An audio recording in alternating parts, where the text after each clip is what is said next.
there, my lovelies, this is Jana here. Welcome to my channel. So, today we're going to make a minestrone. And it's just not any minestrone. It's a Michelin-Star chef-made minestrone that I am inspired by. It's a chef Ivan. Let me double check his name because I always forget. I always forget. Ciao a tutti, sono Ivano Ricchebono, sono lo chef del ristorante The Cook di Genova.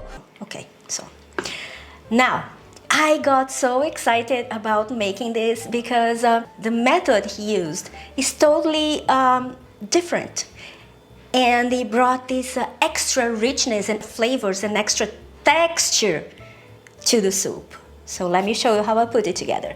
So we're going to we're going to lightly, very lightly golden the vegetables, okay? Separately. However, Chef Ivano, he made all of them separately, but I thought you guys were going to yell at me because of that, because it's not very domestic friendly. So I tried to fry the hard vegetables all together because they have the same cooking time, and the softer vegetables on another pot. So you see how I started with olive oil, extra virgin olive oil. Now we're going to peel and chop the eggplant. We're going to saute a little bit of salt.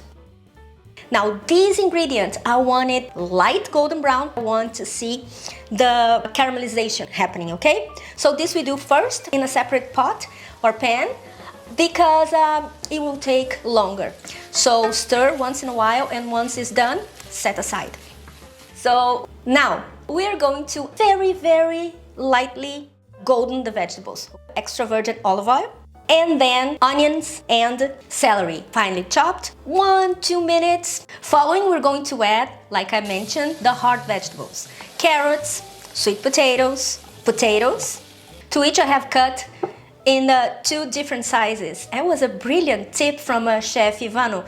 He cut the bite-sized ones that are going to remain in the soup, and he quartered potato. So by the time we want to blend it, because a little bit of the soup is going to be blended, it's easier to fish out the big ones. Like a genius! Hello, I loved it. And I think if I said that to my grandmother or my mother, that I would put radishes in the soup, they would probably send me to live in those places, you know, where everybody wears white and then they have these tight jackets because, like, hello, why? It's a salad ingredient. It's a salad ingredient, but see, in here, perfection. So you add it in and stir in a medium-low heat for about 5 minutes. Salt and pepper. And now we're going to clean the pot, and we're going to add a little bit more olive oil, and now we're going to lightly golden the other ingredients, which are cauliflower, asparagus, green beans,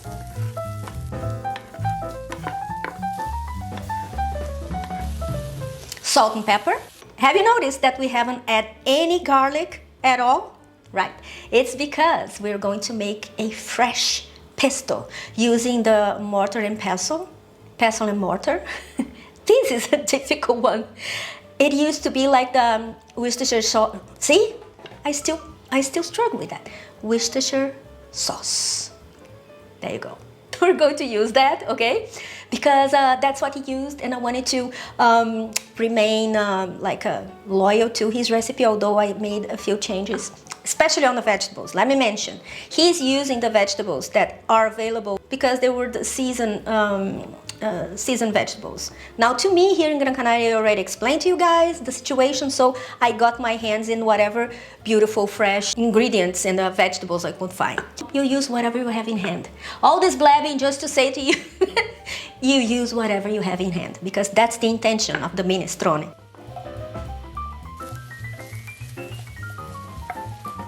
Now we're going to put everything in a pot with some collard greens, but you can use any greens that you want, and some lettuce. Yes, lettuce. I know. The same situation as the radishes, like they don't belong. Those are salad, you're making a salad soup. Yeah, kinda, we are.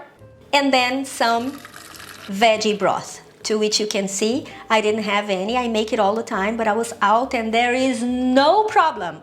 And I will repeat, there is no problem whatsoever in using the cube bouillon. It's not like people are gonna say, oh, the soup is amazing, however you put some bouillon in it, and I can recognize, first of all, if they say that, they should be on the Discovery Channel, because they have this weirdness going on with them that can, okay? And second, you kindly show them the back door, not the front, because somebody who makes a comment like that about your food, they don't deserve to go home in a front door, like the back door, and you know, like, kindly remove your from my kitchen.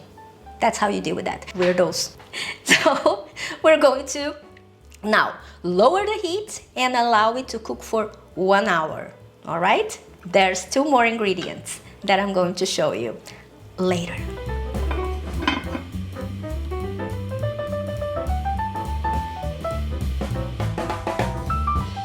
All right, after 1 hour and 10 minutes, the soup, I stir once in a while, all right?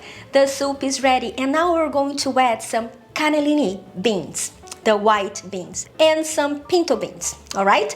But again, add whatever beans you want, chickpeas, lentils, peas, you know, split peas, whatever you want, all right? I bet it's going to be delicious just as this one, because boy, this is good. And we're going to allow it to cook for 10 minutes.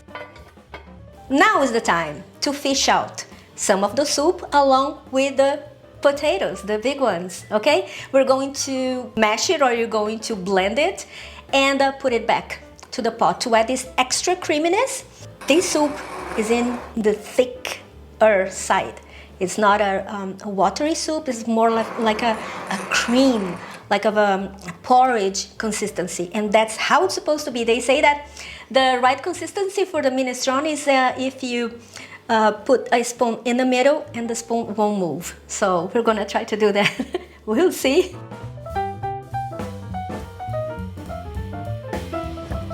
And now, the last bit for the soup is going to be the pesto.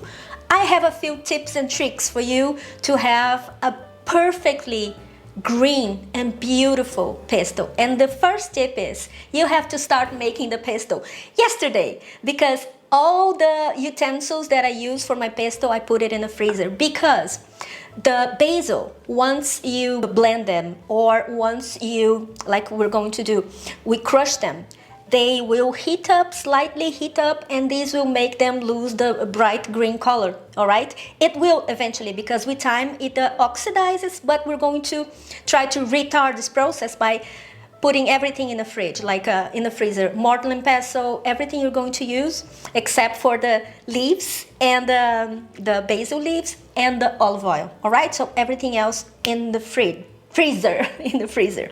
So we start with the nuts.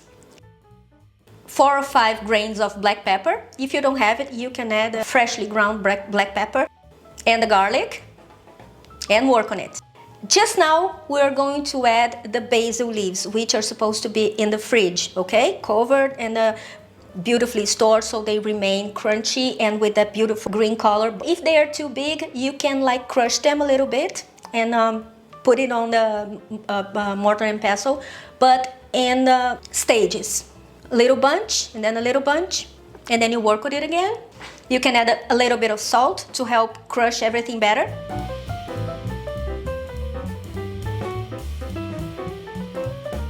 And then extra virgin olive oil. Now, oh, she added way too much olive oil. Yes, I did, for a reason.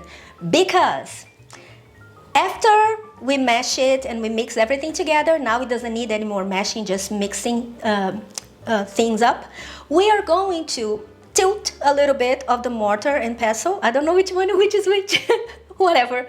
And then you will see a little pool of the oil that it's infused with flavors. And I scoop it out and I put it in a little bit more olive oil if I have some extra, some little bit.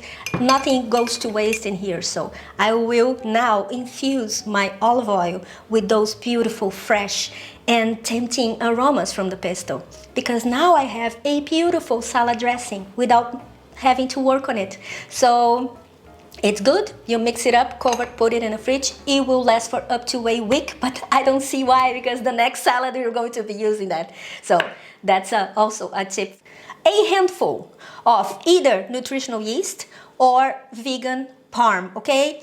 If it's nutritional yeast, add a little bit less, okay? Because it's way too strong, okay? Because then you won't feel a cheesy taste, you will taste nutritional yeast. All right, so a little bit less than a handful.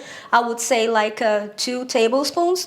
But if it's a vegan parm, you can add, like me, a handful and a half. And that's how you measure it, sorry. That's how I do it. And as far as I know, that's how Italians do it. And if you don't, Italian people, don't yell at me, okay? That's my pesto, all right?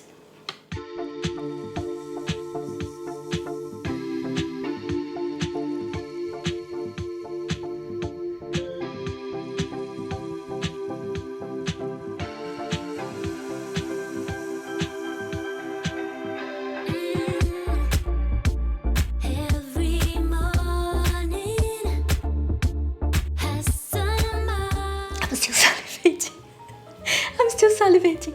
And because I like it very much, Chef Ivano didn't do it. Apologies, okay?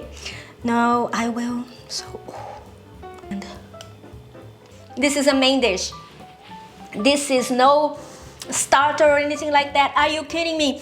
This is a main dish. It is perfection. This recipe I have seen on Italia's Squisita. I think that Chef Ivano also have a yeah, he's got a website for sure, but I think he's got a YouTube channel, so go there and tell him that we made a version of his minestrone, and he deserves it, because come on, he's a wonderful chef. And it's also good because he's easy on the eye, right?